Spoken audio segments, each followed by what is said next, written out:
Happy September, chillers! I'm Amber, and it's Tuesday once again, so here we are with another episode of True Crime and Chill, Urban Legends style.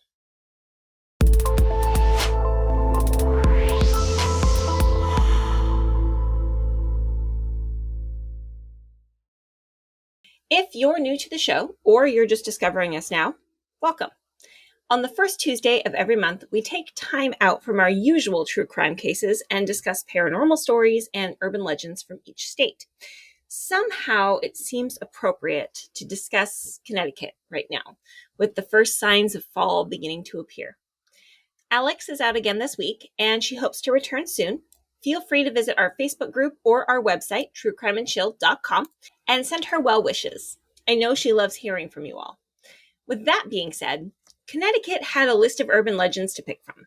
Old graveyards, Gravity Hill, the Winsted Wildman, Cranna, or the Wicked Witch of Monroe, and Downs Road, which used to connect Bethany to Hamden, but it's now just a random, unpaved, gated road in the woods. None of these quite seem to stand out to me the same way that Dudleytown did, the supposed cursed town. Although it's not really a town, it's more of an offshoot of Cornwall. The darkness surrounding Dudleytown is nothing compared to the long, disturbing history of this haunted town. The village was first inhabited by European settlers in the 1700s, and it's been home to a mysterious phenomena, including ghostly sightings and inexplicable injuries due to what some believe are supernatural forces. So, here's the story, and I'll let you decide. It begins when Henry VII died in April of 1509. Edmund Dudley was imprisoned and charged with the crime of constructive treason against Henry VIII. His crime was that during the king's last illness, Dudley had ordered friends to assemble arms if necessary. However, it is now known it's more likely because of his unpopularity stemming from financial transactions between him and Sir Richard Empson, who also shared a similar fate. They were both executed on Tower Hill on the 17th of August of 1510. Supposedly, a curse was placed on his family at this time, which stated that all of the Dudley descendants would be surrounded by horror and death. Edmund's son, John Dudley, also attempted to control the British throne by arranging for his second youngest surviving son, Guilford, to marry Lady Jane Grey. She was the next in line for the crown. Okay, so we're talking about Edmund's grandson.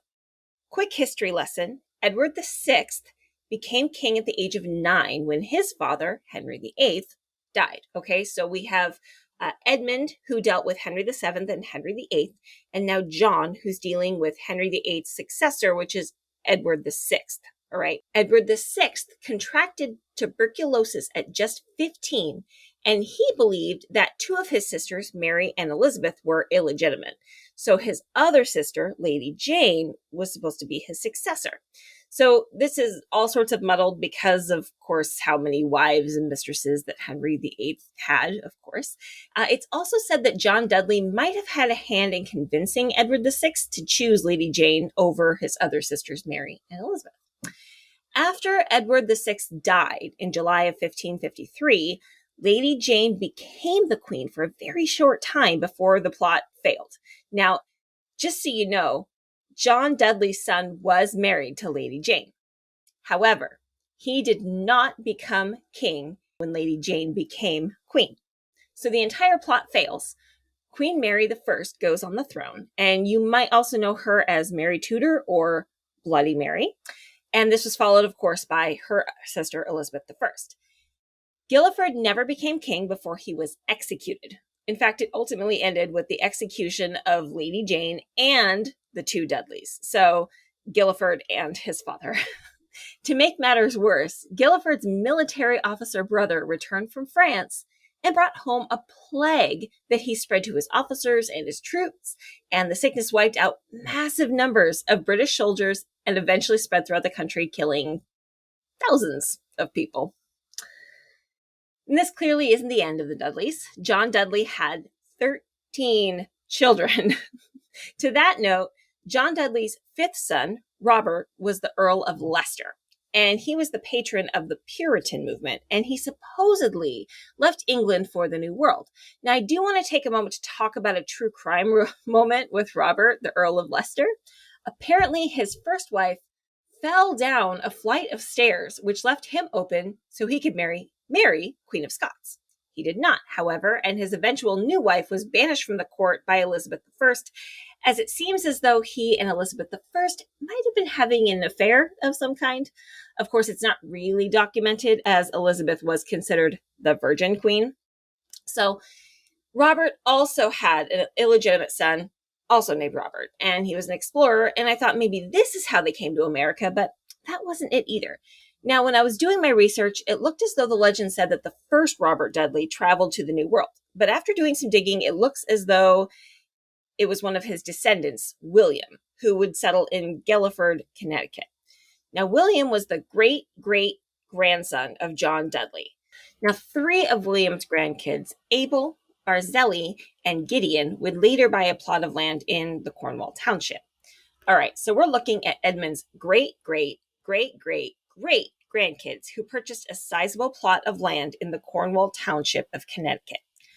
Apparently, questions have been raised as to whether or not any curse really followed them to America. According to some, in order for the curse to have been passed along to account for the haunting of Dudleytown, William Dudley would have had to have been the son of Robert, Earl of Leicester, but he wasn't. However, William Dudley is connected to John, who was the son of Edmund, who the curse was supposedly put upon. Now, some say that Dudleytown was never cursed, but that doesn't mean it can't be, tainted in some other way. I personally don't know that the land is cursed, since Dudley descendants weren't the first to purchase the land there. Instead, in the 1740s, Thomas Griffiths bought a parcel of land that would later be considered the first lot in Dudleytown. However, records indicate that the land around Dudleytown was once Mohawk Indian tribal grounds, but there's not a lot of information about it before the coming of the first settlers. The land today looks much like it did when Griffiths first came here. It's covered in thick forest, and the ground is strewn with rocks. The nearby mountains also heavily shadow the area, so it receives very little sunlight. The woods were later dubbed with the rather ominous name of Dark Entry Forest. So let's go way back to 1747, when Gideon Dudley bought some land from Griffiths to start a small farm. By 1753, Gideon's 2 siblings, his brothers Barzillai and Abel Dudley from Guilford, Connecticut, also purchased land nearby. So when I was doing my research, I actually was studying the family trees, and it said in Wiki Tree that Abel was actually a female, but all of the stories say that he's a male. So I'm not really sure what's true and what's not. But a few years later, Martin Dudley from Massachusetts also moved to the area, but he was from a different line of the family, though he was still connected to the original New World settler, William. But he later married Gideon's daughter, keeping it in the family. The community begins to grow when the Tanner family, the Joneses, and the Pattersons, and the Dibbles, and the Porters all moved there and took up residence, building their homesteads in the village. Rocks in the soil made it really difficult to farm, but they used these rocks to build some foundations that can still be seen today, and the stone walls that they built still stand. As iron ore deposits became known in this region, they started focusing less on agriculture, and more people sought new sources of income from mining operations. Dudleytown was a small, secluded community that could only be accessed by foot. It didn't have any stores, shops, schools, or churches. People had to purchase food and supplies in nearby towns, and it also made it difficult for those who needed medical attention because there weren't any doctors either. According to an 1854 map, the peak number of families who lived here never reached more than 26. So no more than 26 families. We're talking probably less than 100 people. 3 of the Dudleys moved out of the region and lived long and full lives, dying of natural causes and forever diminishing any possibilities of a curse following the family. Only Abel Dudley remained in town. After a series of bad events, he lost his entire fortune and his mind. Abel died in 1799 at the age of 90, and when he was no longer able to pay his debts, the town took his property, sold it, and then made him a ward of the town. Towards the end, Abel was senile and insane, and he would not be the last to suffer from this affliction. In 1792, 7 years before Abel Dudley passed away, his good friend and neighbor, Gershon Hollister, was killed while building a barn at the home of William Tanner, who's Abel's closest neighbor. Tanner was also said to have gone insane, although likely from old age and senility rather than from supernatural influences, because he lived to the age of 104. And according to the records, he was slightly demented at the time of death. There have been stories that have circulated claiming that Tanner told other villagers of strange creatures that came out of the woods at night. Now, if this is true, there's no way for us to know if these creatures were products of the unexplained or products of Tanner's slipping mind. Now, the Nathaniel Carter family moved to Dudleytown in 1759, and they lived in a house once owned by Abel Dudley. A mysterious plague swept through Dudleytown in Cornwall and took the lives of another Carter family who were relatives of Nathaniel.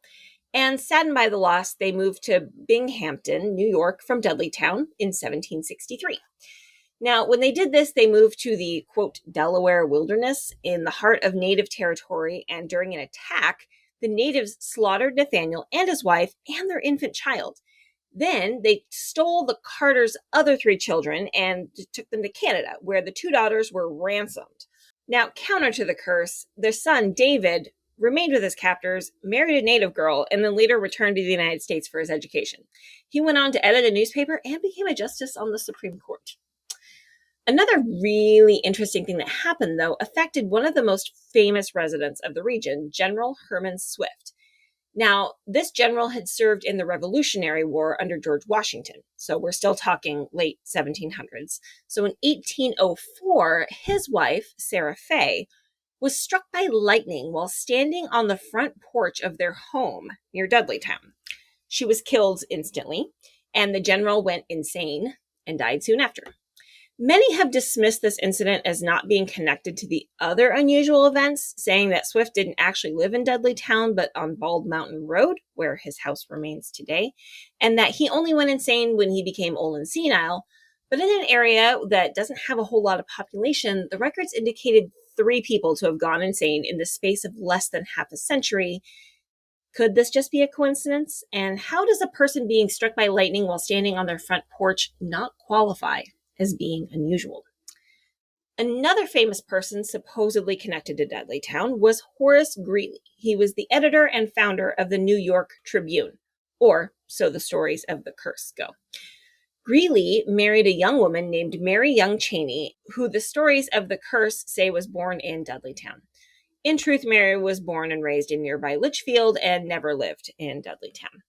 She left the area as early as 1833 and went to live in a vegetarian boarding house that was owned by Dr. Graham, as in like graham crackers, and became involved in the popular wellness movement of the time. And while she was there, that's when she met and later married Horace Greely. So in 1872, Greely ran for president against Ulysses S. Grant and obviously lost the election. And a short time before it, Mary suffered from an attack of lung disease and died. Her death occurred in New York City with her husband and 2 daughters. She was buried in Greenwood Cemetery, and the legends claim that she committed suicide, but this clearly wasn't the case. Greely himself died 1 month later, and the electoral votes that he received in the election were distributed to minor candidates. After the Civil War, Dudleytown began to decline, and many of the villagers simply packed up and moved. The demise of the town itself is hardly surprising, whether you believe in the so-called curse or not, because it was surrounded by hills and rocky soil. There was little chance that a good crop would ever grow and sustain life in the village. The winters were harsh, and even the apple trees were stunted from months of cold. Not to mention the area was plagued by almost too much water. It pooled into like a swampland. So whether you believe in a curse so far, no matter how hard the debunkers try to disregard the next mysterious event to occur in Dudleytown, their efforts seem to fall short. So in the early 1900s, so we're jumping way ahead now, Dudleytown was completely deserted. The remaining homes began to fall into disrepair and ruin, and soon the forest began to reclaim the village that had been carved out of it. This next event occurred in 1901. One of the last residents of the town was a man named John Patrick Brophy, who certainly seems to be a victim of the curse. So first, his wife died of tuberculosis, which wasn't uncommon in those days, and there was nothing really strange about it since she'd been suffering from it for a while. Of course, this didn't make Brophy any less upset, and to add insult to injury, his 2 children vanished into the forest just a short time after the funeral. And while their disappearance could have been voluntary because they had been recently accused of stealing sleigh blankets, there's nothing to indicate that it actually was. And they vanished and they were never found. Shortly after, Brophy's house burned to the ground in an unexplained fire, and then shortly after that, Brophy himself vanished into the forest, never to be seen again. There's still one other death that seems to have hints of this curse connected to Dudleytown.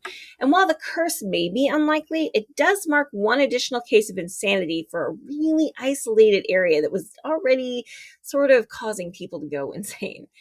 Around 1900, Dr. William Clark came to Cornwall and fell in love with the forest and the quiet life. Clark had been born in 1877 and grew up on a farm in Tenafly, New Jersey. And I'm probably saying that wrong, and I'm very sorry if you live in New Jersey. He became a professor of surgery and taught at Columbia College of Physicians and Surgeons, as well as earning a reputation as the leading cancer specialist in New York. So, big fancy medical guy, right? He purchased 1,000 acres of land in Connecticut, which included Dudleytown, and began construction of a summer and vacation home here. Over the next few years, he and his wife, Harriet Bank Clark, visited the house on weekends and during the summer until it was done. After that, it became mostly a holiday house for short trips in the summer and for Thanksgiving. So really, they maintained sort of this simple and happy second life near Dudleytown until about 1918. So one summer weekend, Dr. Clark was called away to New York on an emergency, and his wife stayed behind. And according to the story, he returned 36 hours later to find that she had gone insane, just as a number of the previous residents had done. The story also claims that she was telling stories of strange creatures that came out of the forest and attacked her. She committed suicide shortly after this. Now, contrary to the legend of the curse, it's been recorded that for several years before her suicide, Mrs. Clark suffered from a chronic illness, but there's nothing to indicate what it could have been or whether it was a physical or a mental one. Well, obviously upset by his wife's suicide, Dr. Clark continued to maintain his house in Dudleytown and continued to visit. A number of years later, he remarried and returned to stay at his summer house until a larger home was completed nearby in 1930. In 1924, he and his wife, Carita, as well as other doctors, friends, and interested landowners, formed, and I quote, the Dark Entry Forest Association. It was designed to act as a forest preserve so that the land around Dudleytown would remain forever wild. And they held their first meeting in 1926 with 41 members.